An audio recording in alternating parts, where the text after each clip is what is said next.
Durante Eventu Dili Internasional Trade Expo tinan em Lima, empreza estrangeira besik atus aprezenta ideia, kona oportunidade, negócio.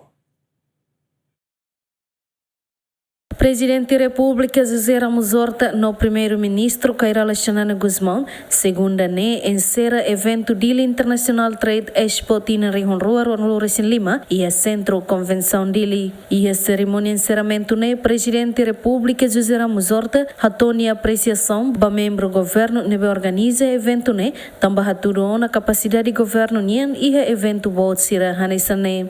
Membro do governo sira todo.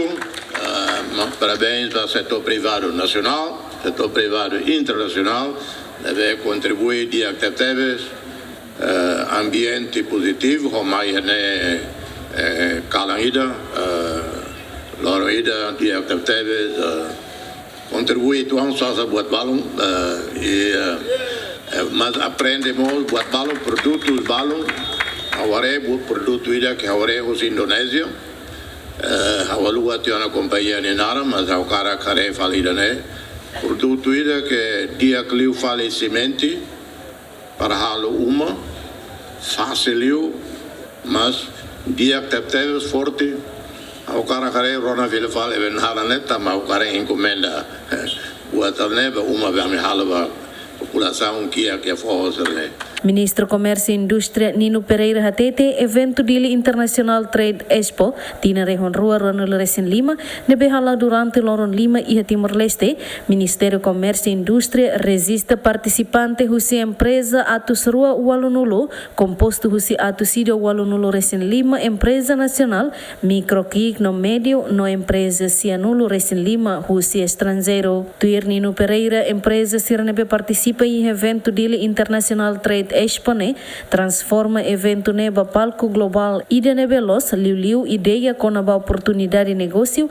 no lori Timor-Leste conhece nação Hoto. This first Dili International Trade Expo 2025 ends today, but it is only the beginning. What we have shown here over these 5 days will need to be watered and nurtured. It is up to us, the government and the private sector, to work hand in hand to turn intention into investments, contacts into contracts, and promises into shared prosperity. Before concluding our statement, we urge all Timorese entrepreneurs to formalize their businesses by registering their company with SERVE in order to get the necessary legal status, which is essential for entering into business contracts. Evento Internacional Trade Expo tina Rua em Lima tem contribuição máxima no setor privado nacional no internacional sira. Participantes sira e evento Baracliu, mas husi nação vizinho Indonésia, no tuir Ministro Comércio e Indústria provisoriamente volume negócio imediato nebe Expo Hamoso, Celio Toconida, Juliana Maria, Dilma Suzeti, GMN.